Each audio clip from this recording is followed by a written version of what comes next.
Buenos días, chicos. Muy buenos días con todos ustedes, ¿ah?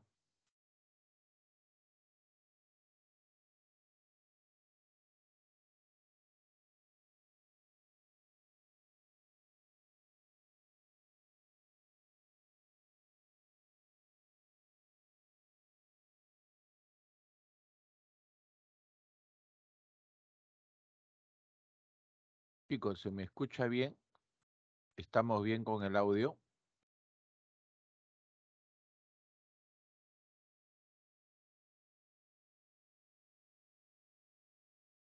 Ya. Me imagino que sí, ¿verdad? Me imagino que me escuchan bien. Ya. Buenos días, ¿ah?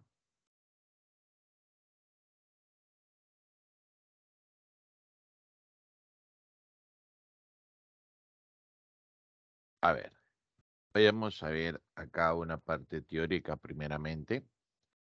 Tenemos tres tipos de órganos autónomos, ¿no? Los órganos autónomos electorales, económicos y jurídicos, ¿no? En cada bando, en los electorales, en un inicio solamente existía el Jurado Nacional de Elecciones. Recién con la Constitución de 1993 aparece la OMP y RENIEC. Entonces ya este sistema electoral está conformado por un triunvirato, ¿no? En el caso de los económicos, PCR, Superintendencia de Banca de Seguros, Contraloría General de la República. Y en el caso de los jurídicos, se ha incorporado la Junta Nacional de Justicia. Esta Junta Nacional de Justicia reemplaza a lo que era el Consejo Nacional de la Magistratura, ¿no? Recuerden que el Consejo Nacional de la Magistratura fue eliminado por el escándalo de los cuellos blancos que explotó el año 2018. Fue tan nauseabundo ese escándalo que el presidente de ese entonces, Martín Vizcarra, tuvo que convocar a una legislatura extraordinaria, ¿no? En el Congreso para ver qué se hacía con este consejo. Y se acordó desarticularlo y reemplazarlo por la Junta Nacional de Justicia. En el caso del Tribunal Constitucional, antes se llamaba Tribunal de Garantías Constitucionales, así se llamaba antes. Apareció con la Constitución Política del Perú del año 1979. Este Tribunal de Garantías Constitucionales comenzó a funcionar en noviembre de 1982 y fue disuelto producto del autogolpe de Estado de Fujimori el año 92. Imagínate, duró en realidad poco tiempo este órgano de control de la Constitución. Posteriormente se reemplazó por el TC. La Defensoría del Pueblo podríamos decir que también es un órgano, entre comillas, nuevo, porque aparece recién con la Constitución del 93, ¿no? Entonces, acá tienes a estos órganos autónomos, ¿sí? Bien. Vayamos a ver al Ministerio Público. El Ministerio Público es un órgano autónomo que en esencia hace tres cosas. Primero, conduce desde un inicio la investigación de un delito. Cuando decimos conduce desde un inicio a la investigación de un delito, significa que ellos toman las riendas de la investigación. Ninguno o nadie se puede interponer.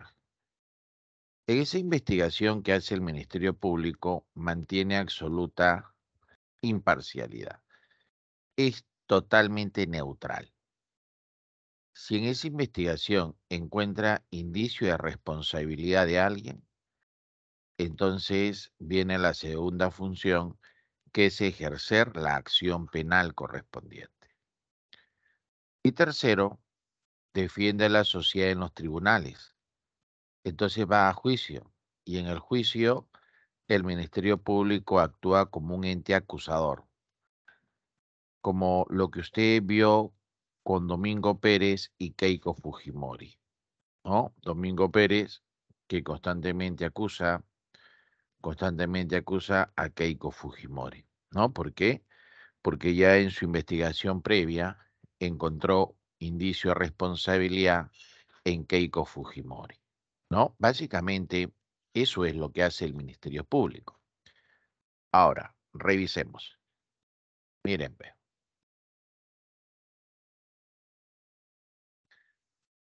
cuando hablamos de la sociedad primitiva, ¿no? Dice, la venganza estaba reservado para el agraviado.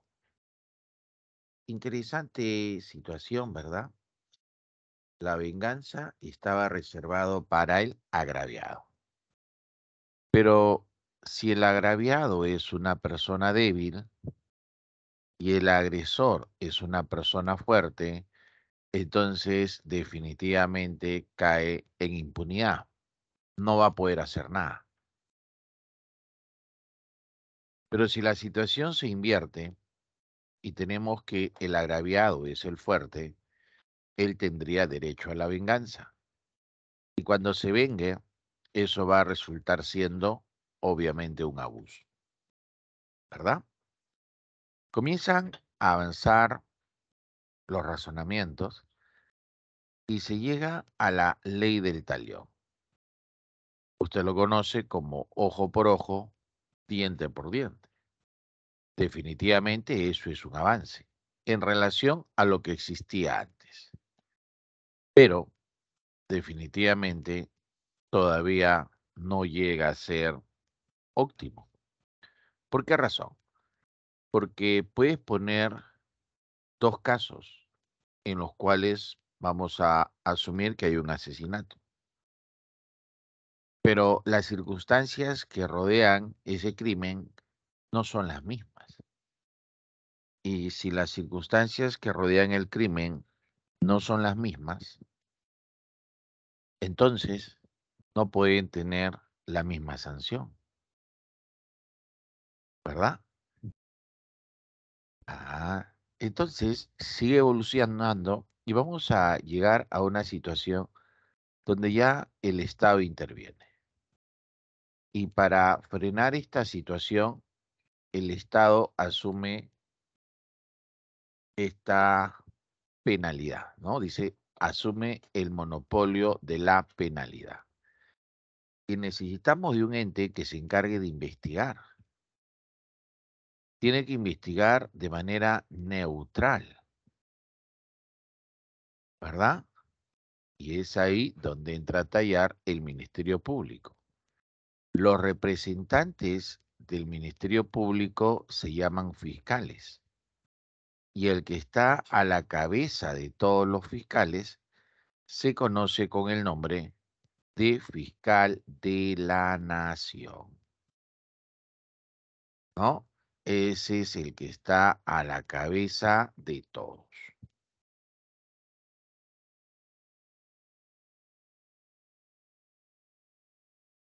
A ver, voy a ver si hay preguntas. Muy buenos días, César Fernando. Isela Geraldín, muy buenos días. Adriana Abril, sí se escucha, bacán. Muy buenos días, Adriana. Muy bien. A ver, vamos a continuar.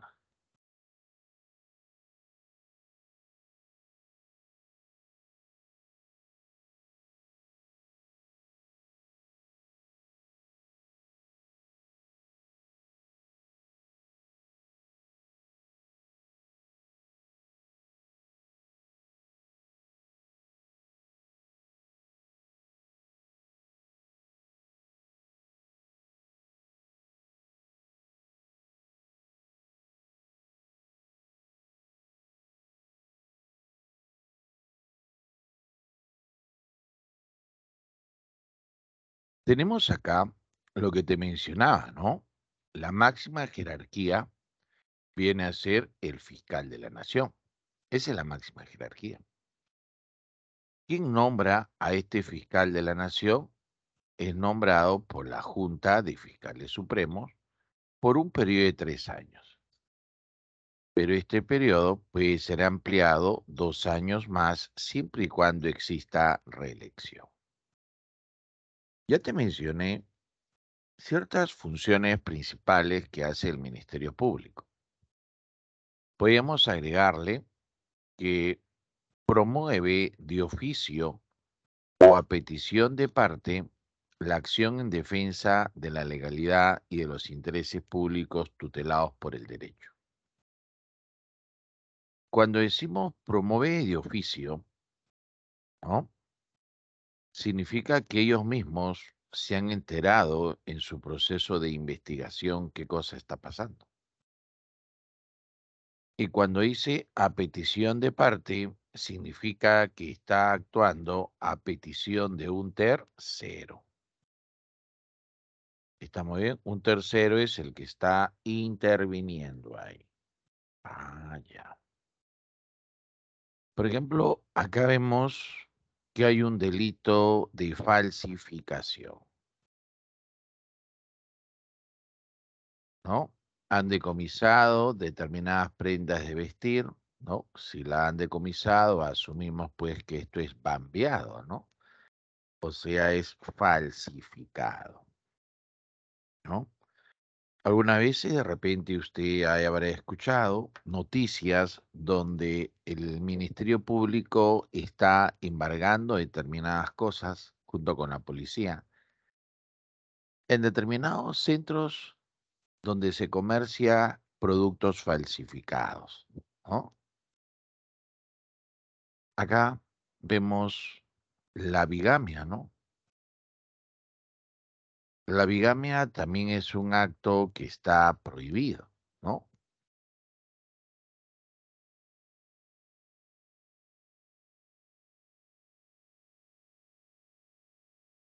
Dice también vela por la independencia de los órganos jurisdiccionales. Cuando dice vela por la independencia de los órganos jurisdiccionales, está hablando de aquellos órganos encargados de la administración de justicia. Y cuando dice vela por la independencia, implica que no debe existir influencia de cualquier otro órgano, ¿no?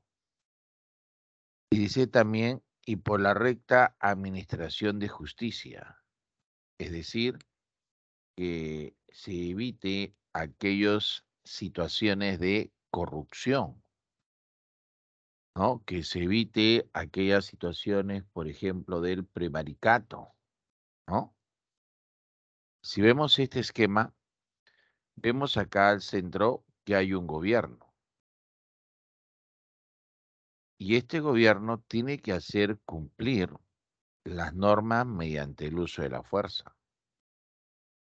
Recuerden que estamos en un estado de derecho y las normas se cumplen. Y aquellos que se muestren contrarios a incumplir las normas, el Estado, a través del uso de la fuerza, tiene que hacerlas cumplir. Recuerden que todo se hace en base a lo que la norma indica. Es el imperio de la ley, ¿no? Esa es la característica de un Estado de derecho, el imperio de la ley. ¿Qué cosa es lo que se hace? Se hace lo que la norma indica que se haga, ¿verdad? ¿Quién le da ese poder al gobierno? Ese poder se lo da el propio pueblo. El propio pueblo le da ese poder al gobierno a través de un proceso electoral. La gente va a ir a votar y va a escoger quién va a ser el gobierno de turno. Una vez que hemos elegido ese gobierno, ellos deben hacer cumplir las normas. Lo que sí ellos no deben de hacer es copar las entidades estatales. Eso sí, no deben de hacer. Toda entidad estatal debe mantener su autonomía y su propio proceso de selección de su personal.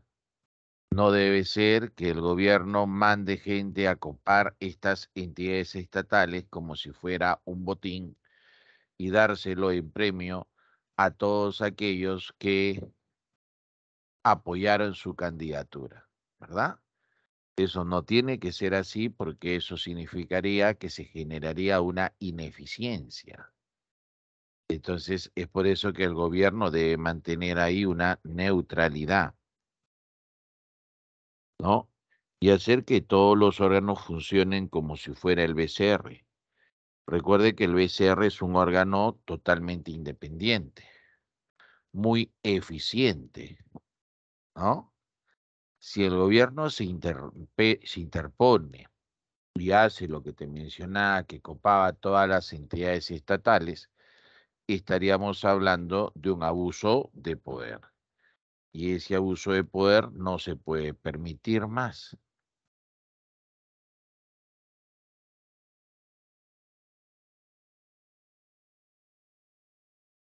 Dice acá algo que te mencioné al inicio: conducir desde un inicio la investigación del delito. Con tal propósito, la Policía Nacional está obligada a cumplir los mandatos del Ministerio Público en el ámbito de su función. O sea, el que conduce es el Ministerio Público y la policía está a su disposición, ¿verdad? En esa conducción de la investigación del delito, muestra el Ministerio Público una neutralidad. ¿Qué significa que muestre una neutralidad? Que no se va a pegar a uno ni a otro lado,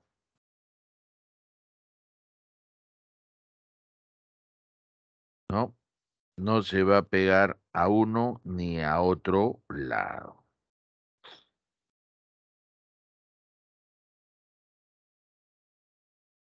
Si en esa investigación encontrara algún inicio de responsabilidad, entonces automáticamente establecería la denuncia respectiva. ¿Está bien? Si encontrara algún indicio de responsabilidad, automáticamente establecería la denuncia respectiva. ¿Ok? Muy bien,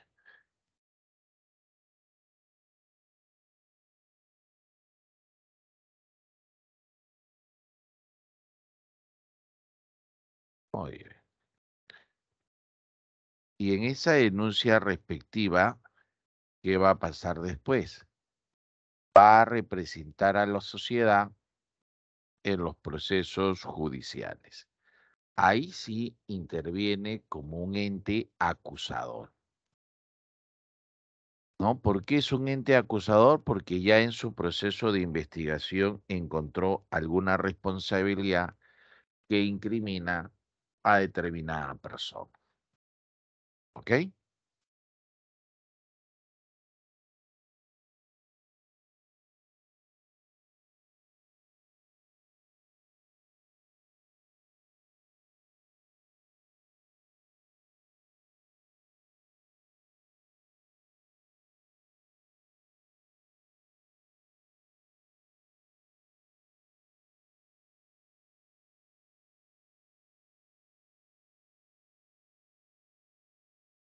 Según la Constitución del 93, tenemos acá a la Defensoría del Pueblo.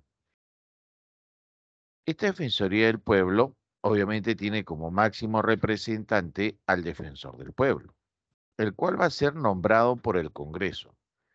Nombrar significa designar, ¿no? Designar es nombrar. El Congreso lo nombra con mayoría calificada. Mayoría calificada significa 2/3 del total de miembros. ¿Cuánto es 2/3 del total de miembros? 87 votos, ¿no? 2/3 son 87 votos, ¿no? Eh, ¿Y por cuánto tiempo va a estar en el cargo? Ajá. En este caso vamos a tener que el periodo de gobierno va a ser 5 años. Los requisitos que se establece para aspirar a ser defensor del pueblo es primero la edad, haber cumplido 35 años de edad, como se le pide al candidato a la presidencia, ¿no? El candidato a la presidencia también se le pide esa edad, 35 años. El otro requisito que se pide es ser abogado de profesión, ¿no? y además que goce de conocida reputación, integridad e independencia, ¿no? Es por eso que a veces recomiendan, ¿no? Afíliate a un partido. Pero ¿qué pasa si tú quieres llegar a ser una autoridad de un órgano autónomo? No te conviene afiliarte a un partido, ¿no? Porque tú debes mostrar una independencia para que puedas desempeñar tus funciones.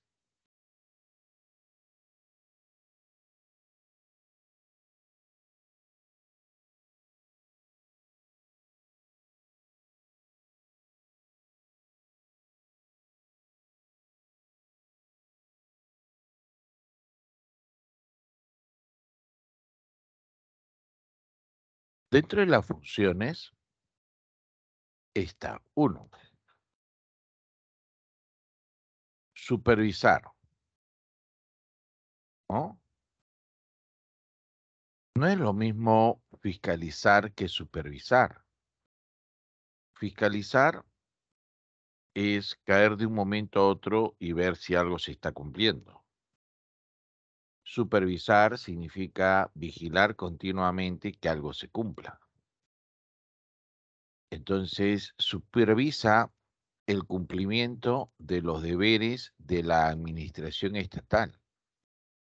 Entonces, constantemente está vigilando que la administración estatal cumpla con sus funciones, así como también supervisa la eficiente prestación de los servicios públicos en todo el territorio nacional.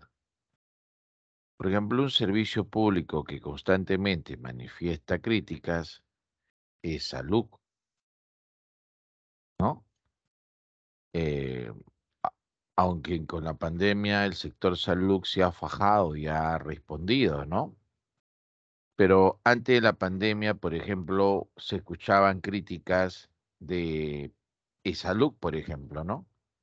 En la cual se le iba a amputar la pierna a un señor de la tercera edad y al final terminan por amputarle la pierna sana, ¿no? Entonces esas son quejas de que no hay una adecuada prestación del servicio público.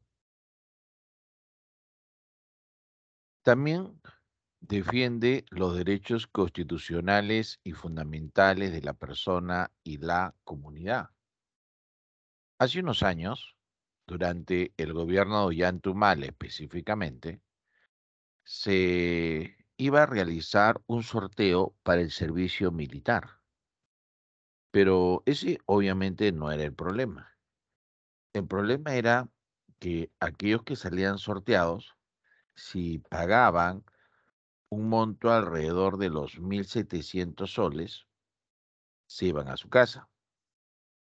Y si no tenían el dinero y no pagaban, entonces se quedaban en el cuartel. ¿Qué está pasando ahí? Lo que está pasando ahí es que están violentando un derecho fundamental, que es el derecho a la igualdad, ya que acá estaría ocurriendo un fenómeno discriminatorio. ¿Te das cuenta? Es por eso que el defensor del pueblo de esa época, que era el señor Eduardo Vega, ¿no? Comenzó a reclamar y al final logró evitar dicho sorteo, ¿cierto? Entonces, la gente no se quejaba por ir a servir al cuartel, por ir a servir a tu patria, no se quejaba por eso. Se quejaba porque de todos los que salían sorteados, solamente se quedaban aquellos que no podían pagar. O sea, se quedaba el pueblo, ¿verdad? Acá tenemos al sistema electoral, jurado, OMPE y RENIEC. En el caso del jurado, era antes, con la Constitución Política del Perú de 1979, el único que existía, porque en esa época no había OMPE y no había RENIEC. Recién con la Constitución del 93 aparece ese triunvirato, ¿no? Recién ahí.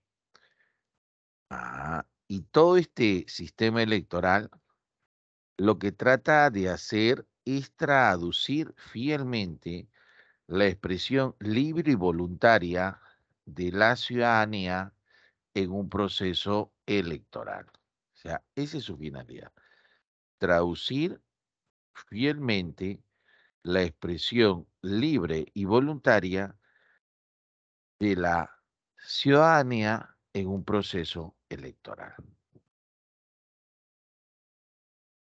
Tenemos acá al Jurado Nacional de Elecciones, que tiene como máxima jerarquía a un pleno de 5 miembros,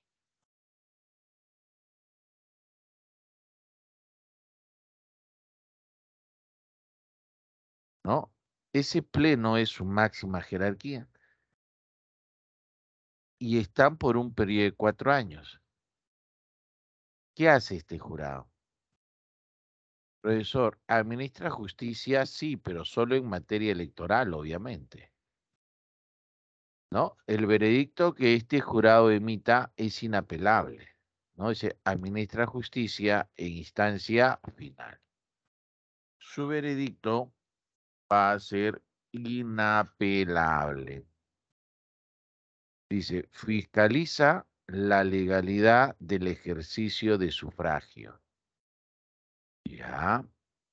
Cuando hablamos del ejercicio del sufragio, estamos hablando de ese día domingo, porque domingo es generalmente donde se hace el proceso, ¿no? Donde la gente va a ir a emitir su voto. Aparte, también fiscaliza la legalidad del proceso electoral. Profesor, ¿no es lo mismo proceso electoral que el ejercicio del sufragio? No, porque el proceso electoral es un periodo mucho más amplio. Comprende desde el día que el presidente de la República convoca elecciones hasta el día que se entrega el resultado oficial. ¿Se dan cuenta? Ah, resolver en instancia última y definitiva sobre la inscripción de las organizaciones políticas y la de sus candidatos en los procesos electorales. ¿Ya? Profesor, y si el jurado dice que mi organización no va, ¿puedo quejarme ante otro organismo, por ejemplo, ante el Poder Judicial? No. En materia electoral, el único que ve este caso va a ser el jurado, no hay más, ¿no? Proclama a los candidatos u opciones elegidas. Acá esto se refiere a que entrega las credenciales. Entrega las credenciales al candidato que ha ganado, ¿no? No vayas a confundir con lo que hace la OMPE, que es la de brindar el resultado oficial del proceso, porque en el caso de la OMPE pues maneja la información del proceso electoral, ¿no? Y ellos lo entregan, ¿sí? En cambio, el jurado proclama quién ganó. El jurado también puede declarar nulo un proceso electoral, ¿no? ¿Cuándo? Cuando los votos en blanco y los votos viciados superen a los 2/3 de la votación total. Si los votos en blanco y los votos viciados superan a los 2/3 de la votación total, entonces se anula y se hace uno nuevo. Pero se hace uno nuevo con los mismos candidatos.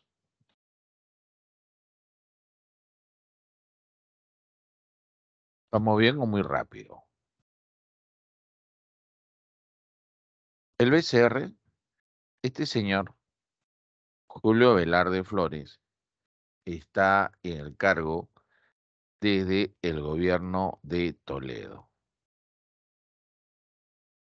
Toledo, un personaje que pronto va a regresar acá al Perú para enfrentar a la justicia, ¿verdad? pronto va a estar acá en el Perú para regresar a enfrentar a la justicia por delito de colusión. Colusión significa una defraudación al Estado, ¿no? Eso es lo que va a pasar con Toledo. Ahora, ¿cuál es la finalidad del BCR? Es esta: preservar la estabilidad monetaria. ¿Qué significa preservar la estabilidad monetaria? Significa evitar que existan procesos inflacionarios o deflacionarios. Y para eso vamos a tener que mantener una cantidad de dinero adecuada en la economía, ¿no? Una cantidad de dinero adecuada en la economía para evitar inflaciones o deflaciones. Es como volar cometa. Imagínense que la cometa es el precio, ¿no? Y que el pabilo que sujeta la cometa es dinero. Entonces, dependiendo de las circunstancias, a veces es necesario soltar pabilo y otras veces recoger ese pabilo para siempre mantener, ¿no?, la cometa estable. Es decir, para mantener los precios estables, ¿no? Si la cometa se eleva demasiado, inflación. Pero si la cometa comienza a caerse, deflación. ¿Te das cuenta? La finalidad es esa, pero ¿cuáles son sus funciones? Hay, hay varias, ¿verdad? Una de las funciones es administrar las reservas internacionales, el famoso RIN, ¿no? Este RIN que constantemente está subiendo y también está bajando. Cuando la reserva internacional sube, la reserva internacional va a subir cuando el BCR comience a comprar dólares en el mercado. Si el BCR compra dólares en el mercado, pues la reserva internacional se va a incrementar.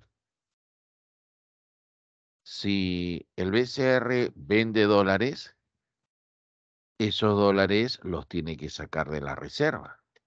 Es decir, funciona así, mira, ve. Si por ejemplo nosotros vemos que la balanza de pagos es negativa, hay un déficit en la balanza de pagos, nos está indicando que faltan dólares en el mercado peruano. El BCR tiene que solucionar ese problema.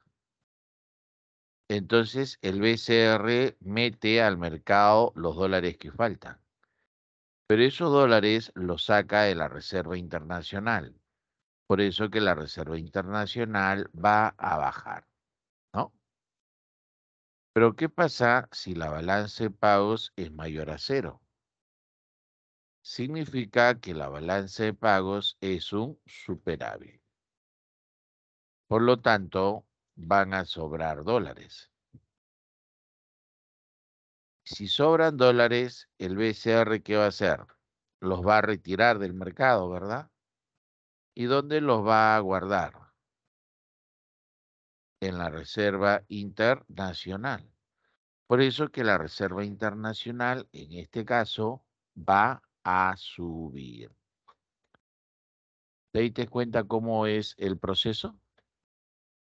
¿No? Ahora, el BCR, pues, es el que administra ese RIN.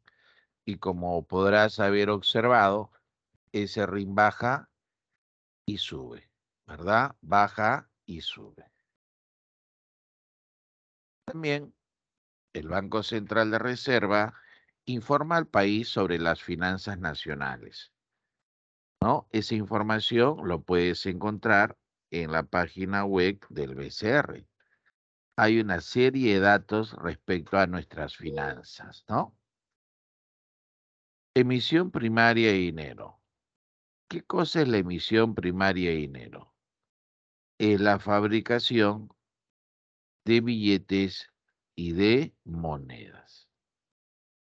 Así se le llama. Fabricación de billetes y monedas. Operación de mercado abierto. En esta operación de mercado abierto, lo que va a hacer el Banco Central de Reserva es realizar la compra y la venta de los llamados bonos o, si gusta, certificado de depósito del BCR.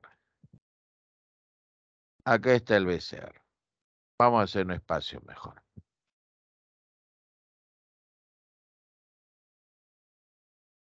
Acá vamos a poner al Banco Central de Reserva del Perú. Y decimos, el BCR va a realizar la venta de certificado de depósito del Banco Central de Reserva del Perú. ¿Quién es el que lo va a comprar? Los bancos. Entonces los bancos pagan a soles. Y si pagan a soles los bancos, la masa monetaria, o sea, el dinero en la economía, se va a reducir. ¿Por qué? Porque los bancos han dejado un dinero en el BCR. Pero, ¿qué pasa cuando ese certificado o bono venza? Entonces, el BCR va a tener que comprarlo. Comprará el certificado de depósito del BCR a los bancos y le tendrá que dar un pago a soles más una tasa de interés. Entonces, ¿qué va a pasar con el dinero en la economía? Va a subir más de lo que había antes. Entonces, la masa monetaria se recontradispara, ¿no? La masa monetaria sube mucho más. ¿Estamos bien hasta ahí? A ver, ustedes me dicen, por favor.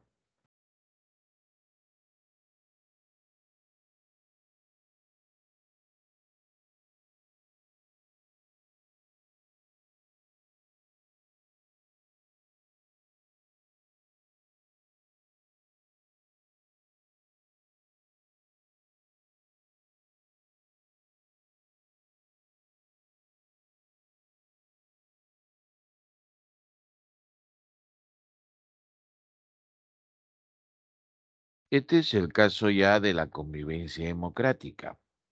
Cuando se ve la llamada convivencia democrática, vemos que hay un deterioro social, pero también hay un deterioro de las instituciones del Estado. ¿Por qué afirmamos eso?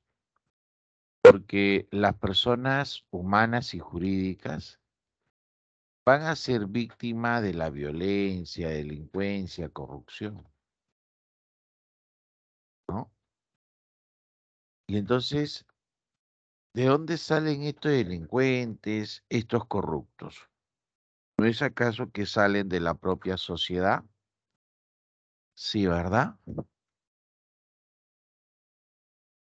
Y también hay un deterioro de las instituciones, porque el Ministerio Público, la Defensoría del Pueblo, la policía, el Poder Judicial, no están trabajando, ¿no? Y vemos todo lo que ocurre, ¿no? Mira ese dato que aparece ahí. Latinoamérica es solo el 8% de la población mundial, nada más que el 8%. Pero sin embargo, a pesar de ser solo el 8%, tenemos ahí que se da el 33% de los homicidios a nivel mundial.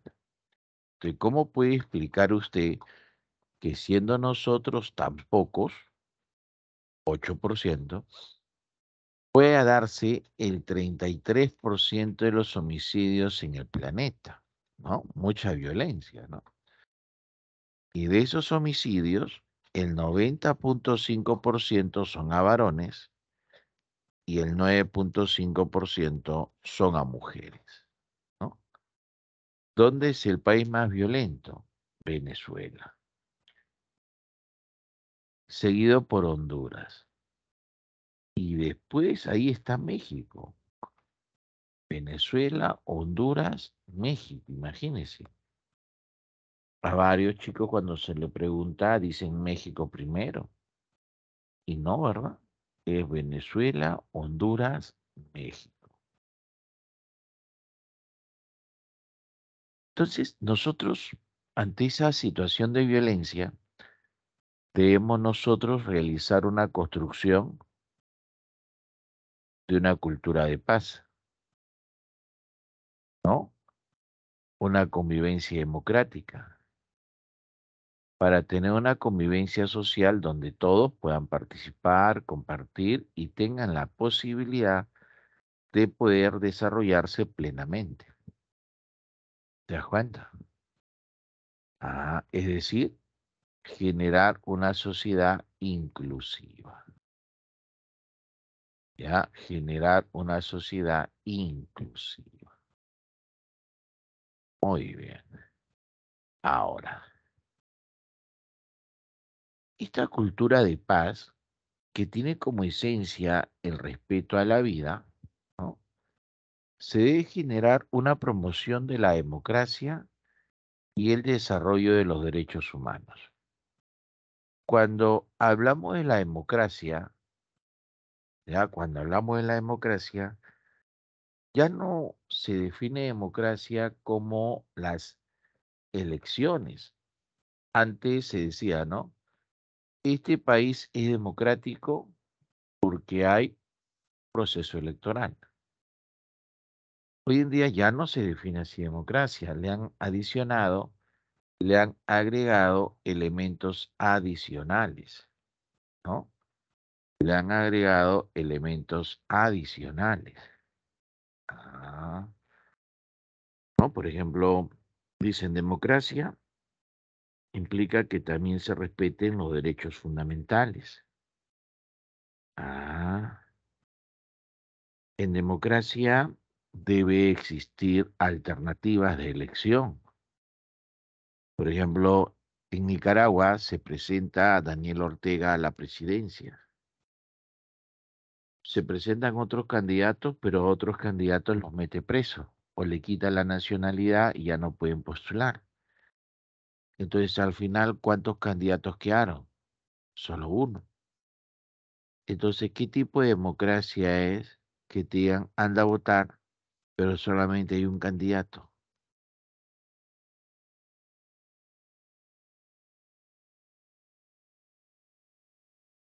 ¿Se da cuenta? Entonces, ¿qué tipo de democracia sería eso?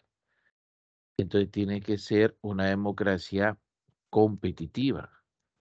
¿Qué significa una democracia competitiva? Significa que se presenten varios candidatos, mínimamente dos, es decir, que exista una alternativa de elección. Eso es lo que debe existir, una alternativa de elección. Erradicación de la pobreza. Pero ojo, cuando dice acá erradicación de la pobreza, no significa que la pobreza va a desaparecer en el mundo, sino hay que entenderlo de otra manera. Podemos sacar a una persona temporalmente de la pobreza mediante ayuda social, ¿cierto? ¿Por qué digo temporalmente? Porque una vez que la pobreza perdón, una vez que la asistencia social se termine, la persona cae de frente o de vuelta en la pobreza. Entonces, cuando dice acá erradicación de la pobreza, estamos hablando que a esa persona se le debe ayudar a salir definitivamente de la pobreza, ¿no? También menciona acá reducción de la desigualdad. Pregunto, a ustedes que son conocedores, ¿con qué tipo de impuestos se reduce la desigualdad? A ver, para el bravo de bravos, ¿con qué tipo de impuestos se reduce la desigualdad? La desigualdad se va a reducir con estos impuestos.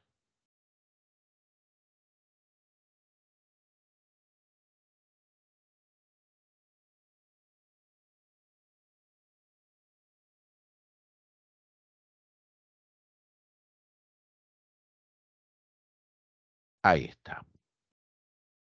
Profesor, ¿y si utilizo estos otros impuestos, esos otros impuestos no reducen desigualdad? Los indirectos no reducen desigualdad porque los impuestos indirectos son impuestos ciegos. Y al ser impuestos ciegos significa que todos lo pagan por igual. Una persona que tiene bastante dinero se toma una gaseosa y va a pagar el mismo impuesto que una persona que de clase media y se toma la misma gaseosa. ¿Discriminó? No.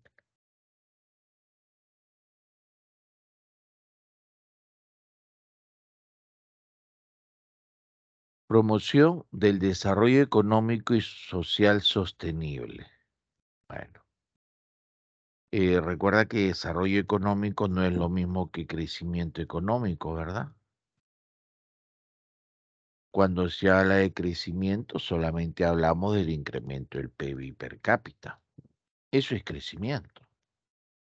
Pero cuando decimos desarrollo, desarrollo involucra mejorar la calidad de vida de las personas. Ajá. O sea, el desarrollo económico es crecimiento económico más calidad de vida. Ah. Eliminación de la discriminación racial. Eso va a estar bien difícil, ¿ah? Es el ideal, ¿no? Porque no debe haber ese tipo de discriminaciones. Pero es una tarea de largo aliento, ¿ah? Desarrollar actitudes para el diálogo, la negociación. O sea, la actitud es tener la capacidad de poder hacer algo, ¿no? O sea, darle capacidades a la persona. Eso es lo que nos está diciendo. Porque no vayan a confundir con este otro término, con C, ¿no? Esto ya es un aspecto psicológico, ¿no? Más o menos va por el lado de tener buen ánimo para poder hacer las cosas. Ah, ya. En la convivencia democrática, nosotros encontramos que partimos del reconocimiento a la vida como valor supremo. Todo gira entonces al respeto de la vida de las demás personas, ¿verdad? Y todos nosotros deberíamos rechazar cualquier tipo de agresión. Ah, ya. Participar y cooperación de las personas. Generalmente somos nosotros individualistas, ¿no? Egoístas. ¿Ha visto usted? Hay un cortometraje de la India de un minuto y segundos en la cual suena ya el timbre del ascensor que se va a cerrar y un jovencito que esté escuchando música con unos audífonos va corriendo y se mete al ascensor.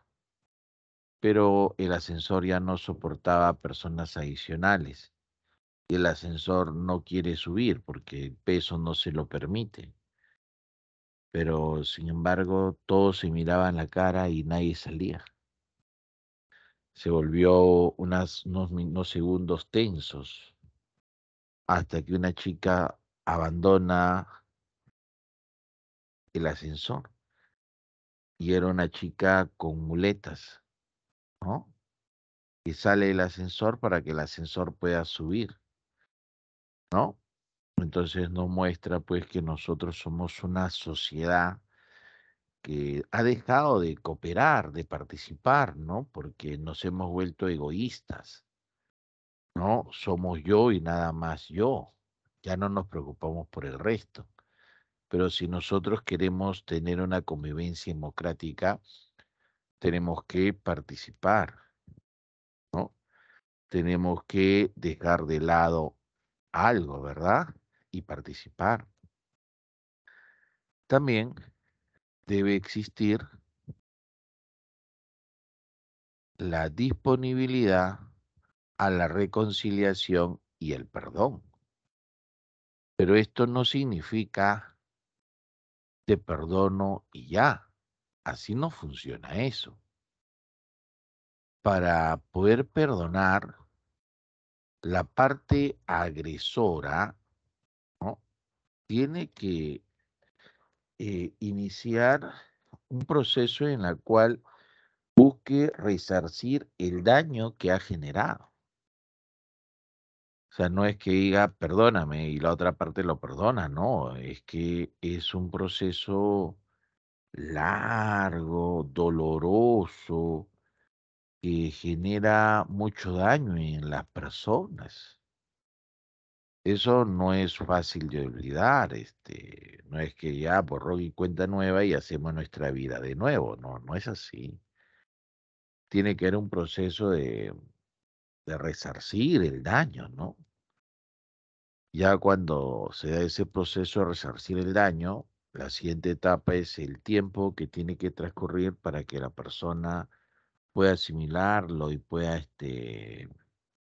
recién ahí perdonar. ¿Te das cuenta?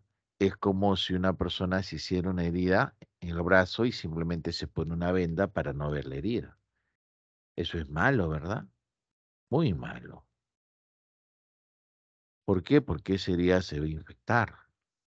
Entonces, lo mejor que puede hacer es destaparse esa herida, sacarse la venda. Pero cuando se saque la venda, va a emanar un olor muy fuerte. Eso significa las verdades que salen a la luz, que son dolorosas. Después se tiene que lavar la herida, desinfectarla. Esas son las acciones que se tienen que hacer para resarcir el daño. Y después se tiene que dejar pasar el tiempo para que la persona lo pueda asimilar. Veremos que con el tiempo esa herida cicatriza. Y una vez que cicatriza, la persona ya podrá perdonar. Pero ve la cicatriz, sí, significa que nunca va a olvidar, pero ya no le hace daño. Es por eso que puede perdonar.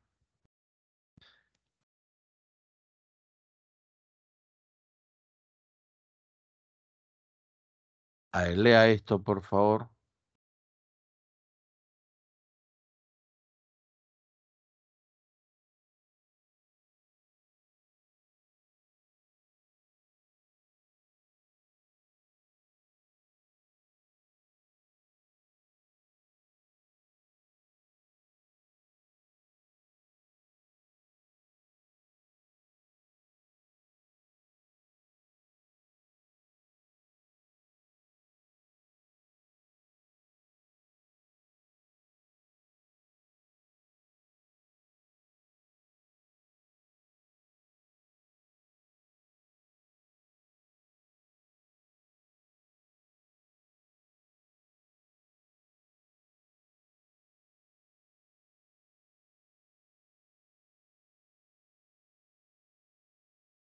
Si vemos que al gerente de una empresa le pagan sus 50.000 soles mensuales y al portero de la institución le pagan 1.025 soles, ¿habrá un acto discriminatorio?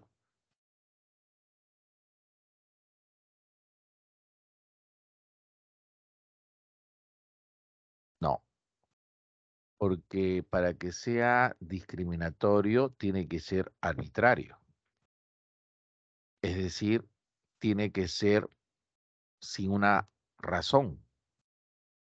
Y obviamente acá sí hay una razón, ¿no? Porque el gerente gana más que el portero, ¿verdad?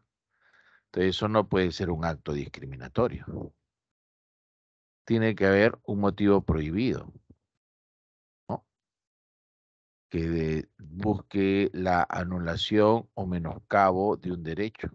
Entonces hay diferentes tipos de actos discriminatorios, ¿no? Que lo puedes ver acá, ¿no? Social, étnico, laboral, religioso, ideológico, nacionalidad, discapacidad, orientación sexual.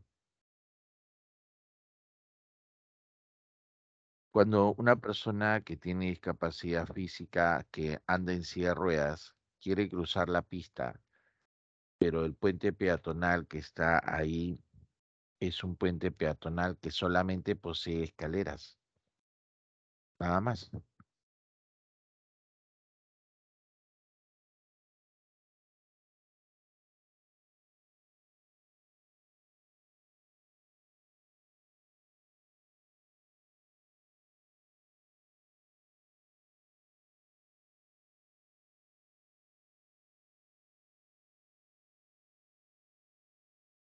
Vemos que sí es discriminatorio, ¿no? Y en este caso, ¿quién está haciendo la discriminación? Es el propio gobierno, ¿no? Es el propio Estado quien no hace o que hizo ese puente peatonal solamente con gradas. El transporte público, por ejemplo, para la misma persona que está en silla de ruedas, ¿podrá subir a un transporte público en hora punta? Está bien complicado, ¿no? Generalmente esta persona se va a trasladar usando taxis, ¿no? Lo cual implica pues que tenga que tener un presupuesto más alto para poder trasladarse. Ah, ¿qué pasó acá?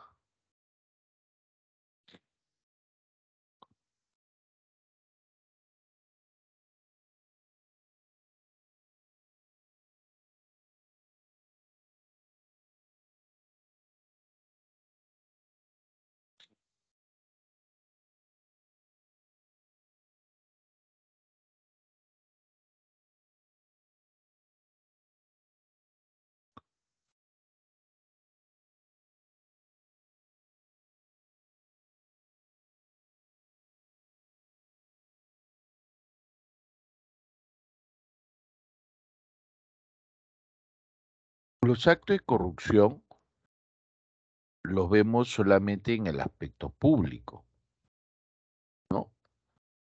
Uno de ellos es el cohecho, también conocido como coima. Vemos en el cohecho siempre va a participar una autoridad del Estado, va a tener que estar ahí. Y se le va a coimear, es decir, se le va a entregar un dinero o un favor, ¿no? Para que incumpla sus funciones o para que las cumpla.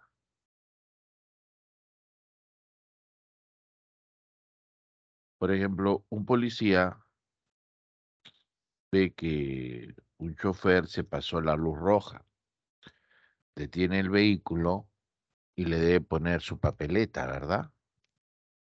Pero el dueño del vehículo le entrega un dinero y el policía lo acepta. Entonces, eso es una coima. Pero será una coima, es decir, un cohecho propio o impropio. Propio, ¿verdad? ¿Por qué propio?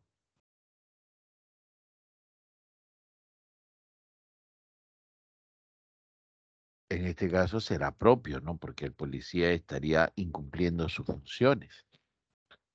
Una persona va a hacer un trámite, pero ese trámite demora como 2 semanas. Y este coimea al trabajador del Estado y este trabajador acelera los papeles. Y en 2 o 3 días ya el papel está listo. Entonces lo coimearon, pero para que cumpla sus funciones. Eso es el cohecho pasivo impropio. En los dos ejemplos que te mencioné, existe la libertad de aceptar o rechazar. O sea, no existe ahí ningún grado de condicionamiento, ¿ya? No existe ahí ningún grado de condicionamiento. En cambio, ¿qué pasaría si la persona sí está coaccionada y esté obligado a aceptarlo? Ah, entonces, si eso pasara, o sea, si ya no existiera esa libertad para rechazarlo, entonces estaríamos hablando del delito de concusión. O sea, mientras El cohecho es un acto voluntario y existe esa libertad de aceptar o rechazar esa coima. En la concusión no. En la concusión ya no tienes esa libertad. Simplemente te ves obligado a aceptarlo. Ah, entiendo. Por ejemplo, en esta serie de Pablo Escobar, ¿ya? En esta serie de Pablo Escobar, hay una parte donde Pablo Escobar está con un camión y sus matones llevando productos, ¿no? Y la policía lo detiene en un puente. Y la policía le dice que no le interesa que sea Pablo Escobar, que la ley es para todos. Y Pablo Escobar se para y le dice a esos matones que no hagan nada. Y él habla con los policías. Y Pablo Escobar le dice exactamente el nombre de cada policía. También el nombre de los hijos, esposas, familiares de cada uno. Y dice, bueno, todo es negocio. Esta mercancía va a pasar, ¿no es cierto? Porque es plata o plomo. ¿Qué escogen ustedes? Entonces los policías, al estar en desventaja y entender que acá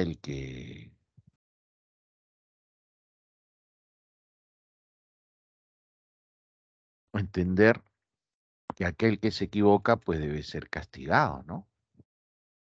¿No? Debe ser castigado. Y acá pues estos policías no tenían opción alguna. O sea, se vieron obligados a aceptar, porque si no los mataban. Entonces eso ya no es cohecho.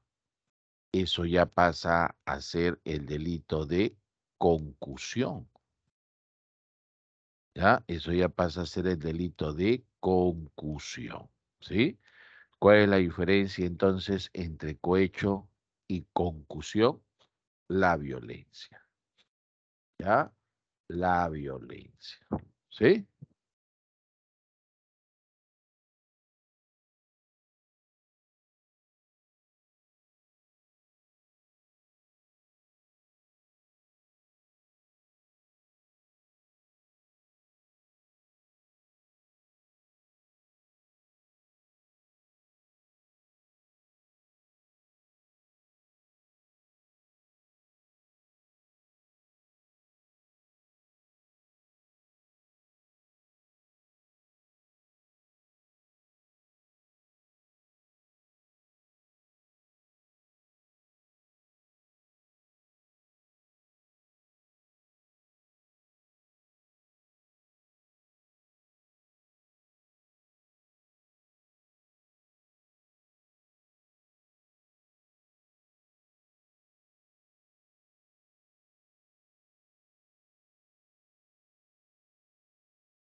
¿Conocen a este señor que aparece en escena?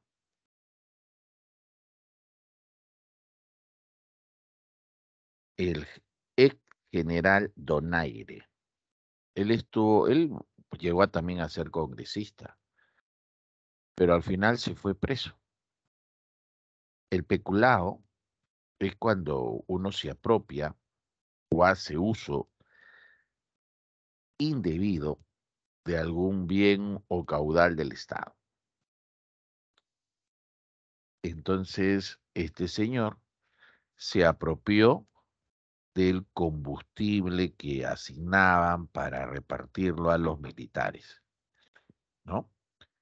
Es por eso que le cayó la justicia y lo denunciaron por peculado y se fue preso.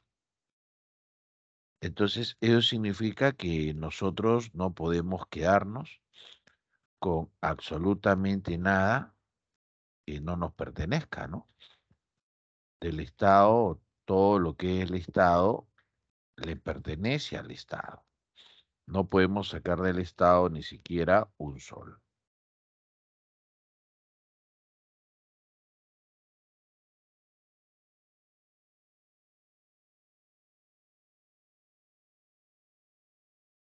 La colusión es una defraudación al Estado. La colusión es lo que le van a lo que tiene como denuncia Alejandro Toledo. ¿Ya? Alejandro Toledo viene por colusión por el caso Odebrecht. Le hizo ganar la licitación y recibió un pago de 33 millones de dólares. 33 millones de dólares.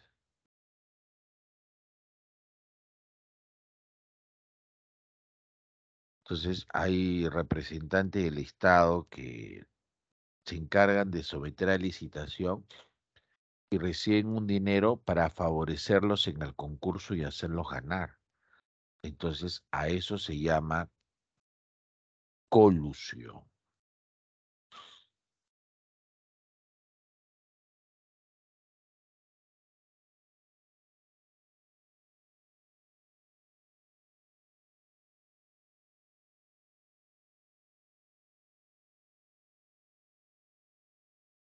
El cobro indebido.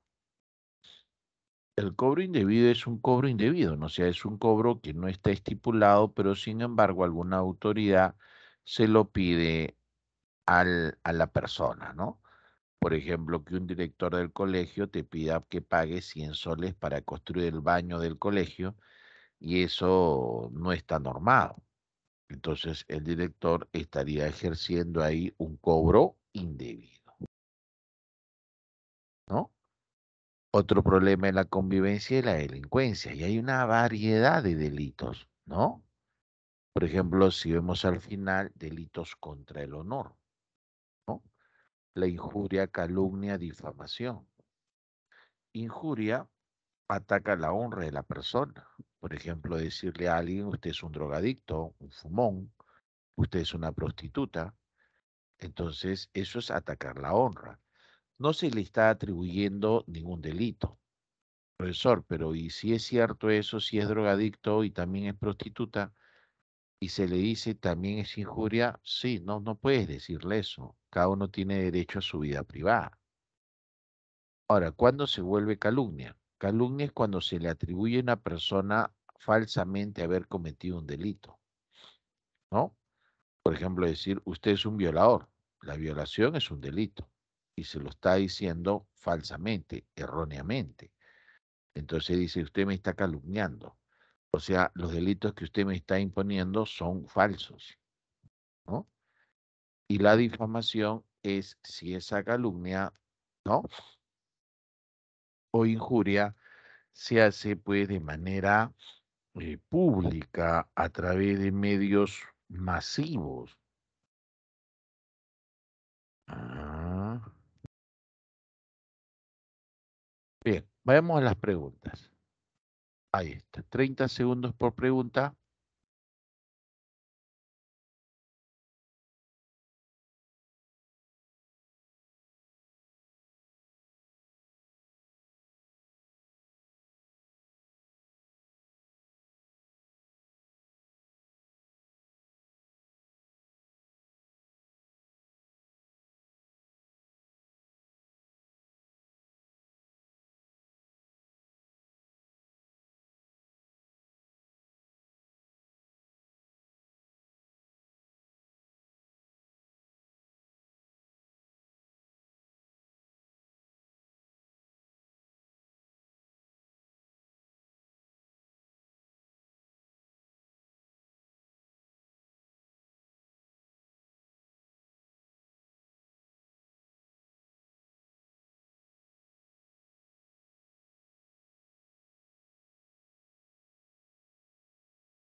Chile y Bolivia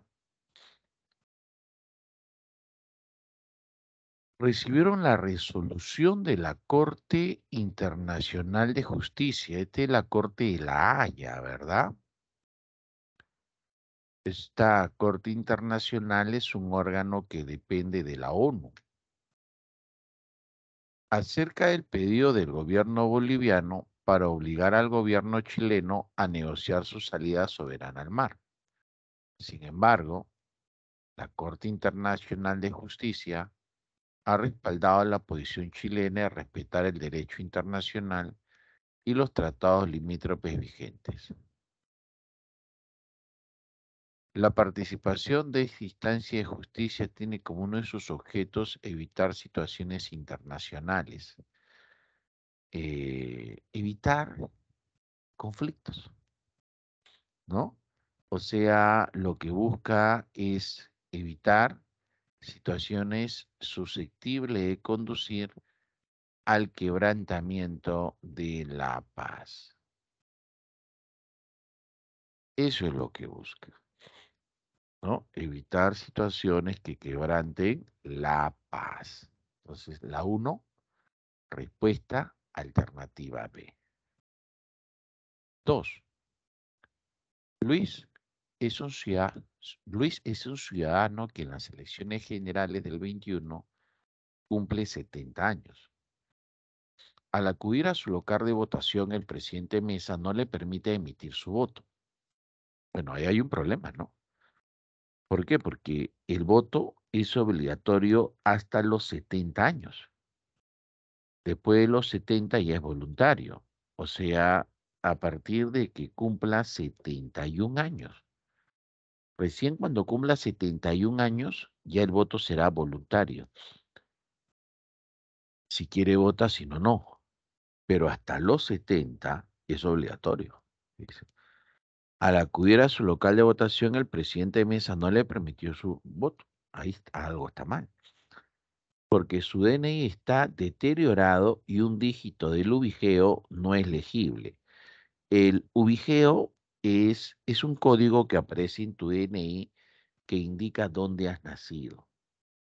¿Ya? El ubigeo es así, ¿no? Si usted, por ejemplo, eh, saca su DNI, busque su ubigeo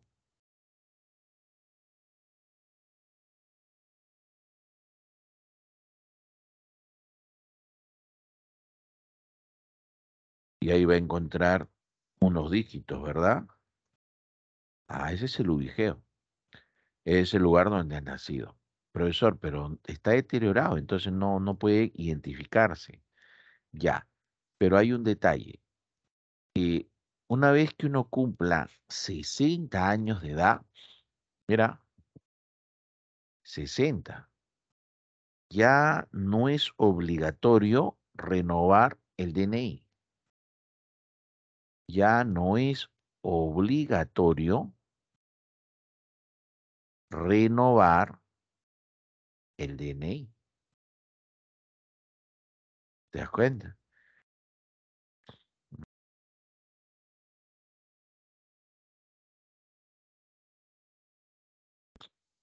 Ahora, ojo, no es obligatorio, pero eso no significa que no puedas hacerlo. Obviamente, si la persona desea hacerlo, lo puede hacer, ¿no? Entonces, como acá dice, ya no tengo la obligación de renovar y tengo mi ubigeo que no se ve, entonces ya en este caso la OMPE, que es el que está organizando el proceso electoral, tendrá que solucionar ese problema, ¿no? Hay una maquinita donde pones tu huella digital y automáticamente te identifican, ¿no? Bien. Ahora, dicho miembro de mesa le pide que se retire, ya que por su edad no pagará una multa correspondiente. De lo descrito, la decisión tomada por el presidente Mesa se ajusta a las normas de los procesos electorales. O sea, ya la respuesta hasta cólera da, ¿no?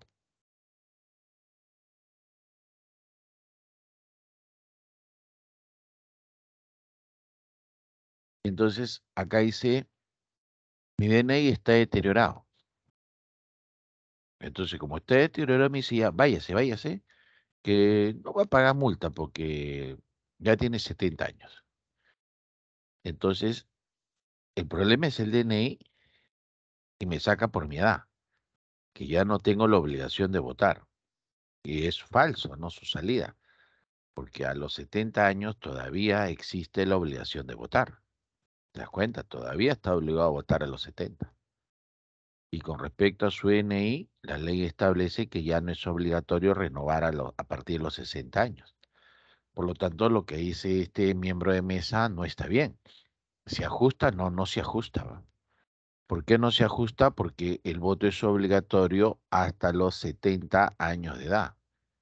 70 años. Tres,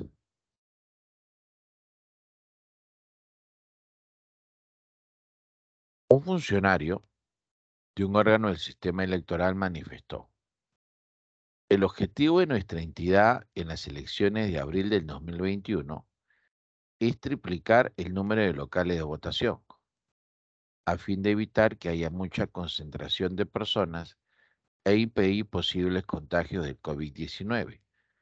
A partir de esta declaración podemos inferir que el funcionario pertenece. Bien, ¿quién es el que organiza el proceso electoral? El que va a organizar el proceso electoral es la Oficina Nacional de Procesos Electorales, la llamada OMPE. La llamada OMPE es la que se encarga de ello, ¿no? La Oficina Nacional de Procesos Electorales. ¿Hasta ahí estamos bien, muchachos? A ver, vamos a ver.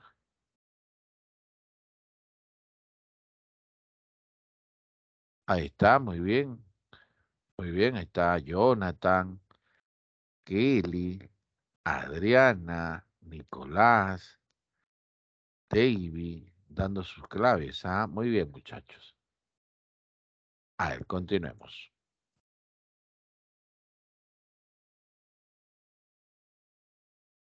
4. En las últimas elecciones regionales y municipales de nuestro país, en el distrito de Tuti, provincia de Caylloma, el resultado de las elecciones fue un empate entre dos candidatos a la alcaldía de dicho distrito, por haber obtenido la misma votación. En esta situación que presentó, ¿cómo se resolvieron las autoridades de la OMP y el jurado para determinar al ganador? En una elección municipal, si es que hubiera un empate, no se va a segunda vuelta. No hay segunda vuelta. Lo que sí va a ocurrir es que se hace un sorteo. ¿Ya? Por lo tanto, en la 4, la respuesta va a ser la alternativa E. Realizaron un sorteo ante los representantes de estas instituciones. ¿Estamos bien hasta ahí, muchachos? Entonces, en la 4, la respuesta sería la alternativa E. 5. De la siguiente relación de enunciados sobre los procesos electorales, identifiquen los que corresponden a nuestro país. A ver, las elecciones congresales se realizan a mediados de un gobierno. No, pues, las elecciones congresales se hacen junto con la elección presidencial. Entonces, no se hace a la mitad, ¿verdad? Falso la 1. 2.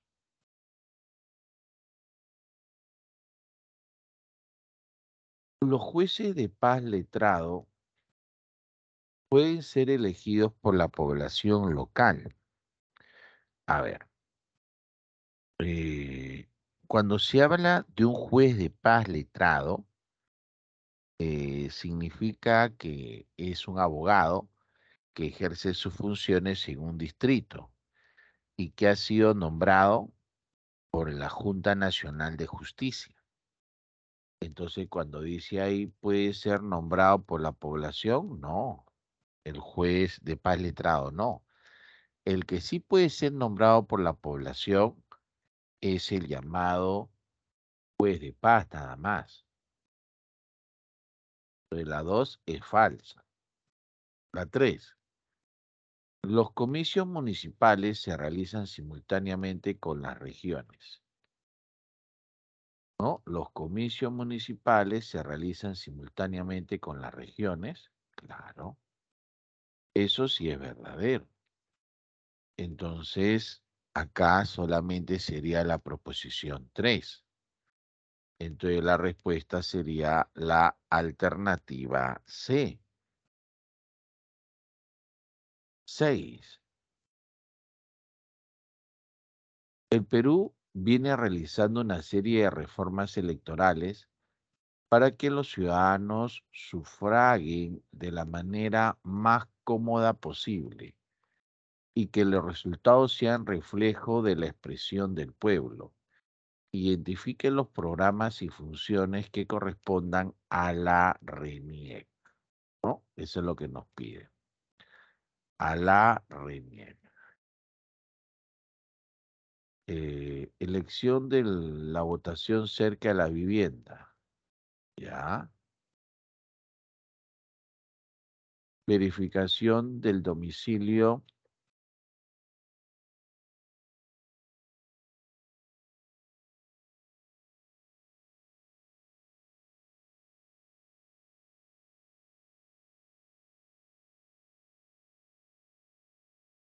Acá es 1 y 2.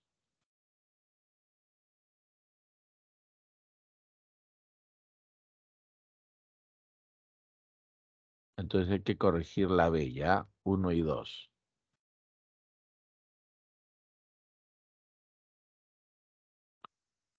7.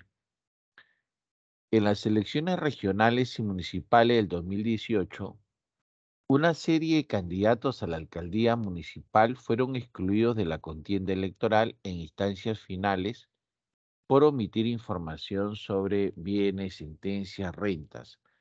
Del texto se infiere que dicho órgano autónomo que dictó dicha medida fue el Jurado Nacional de Elecciones. 8.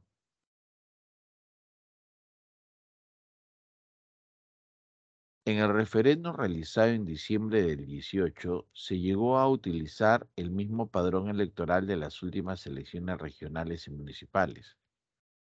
También se consideró los mismos miembros de mesa y los locales de votación.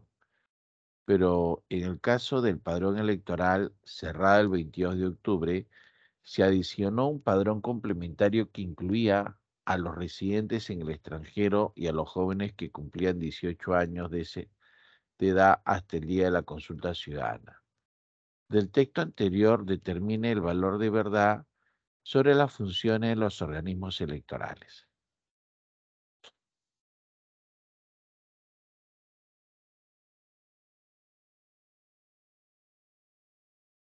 A ver, el Registro Nacional de Identificación y Estado Civil elaboró el padrón electoral y el padrón complementario.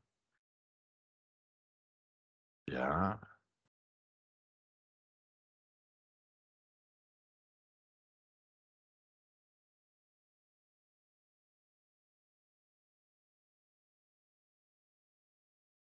ya.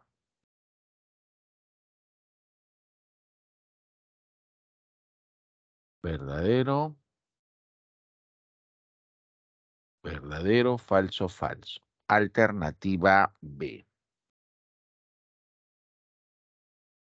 En las elecciones regionales y municipales del 22, formarán parte del padrón 550.000 nuevos electores, quienes por primera vez van a sufragar para elegir a sus representantes. ¿Qué organismo se encargó de distribuir los locales de votación? La OMPE.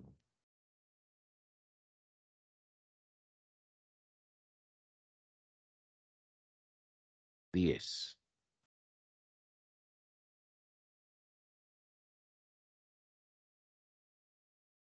Dice, RENIEC es el organismo público autónomo encargado de identificación de los peruanos que registran hechos vitales y otros que modifican el estado civil.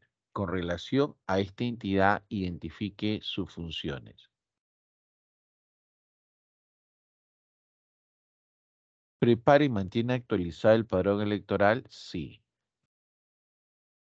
¿Emite duplicados del DNI? También.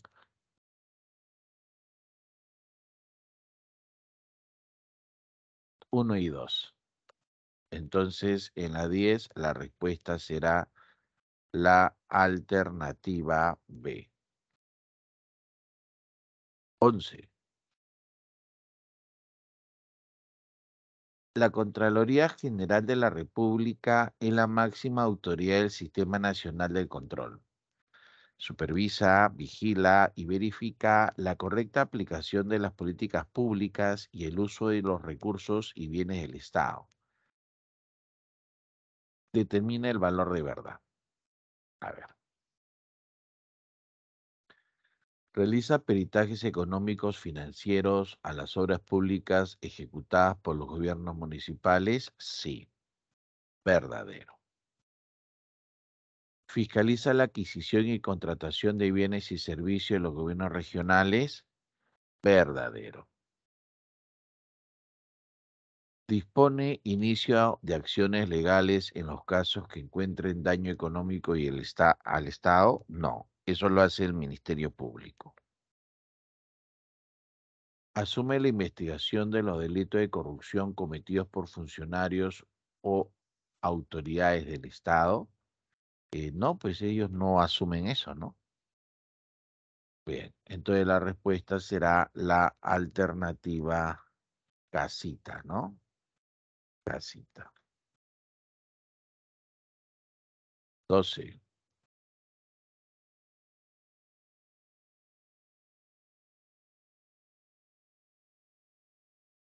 El Banco Central de Reserva publicó en el mes de septiembre del 2020 un reporte proyectando una caída del 12,7% del PBI para fines del mismo año.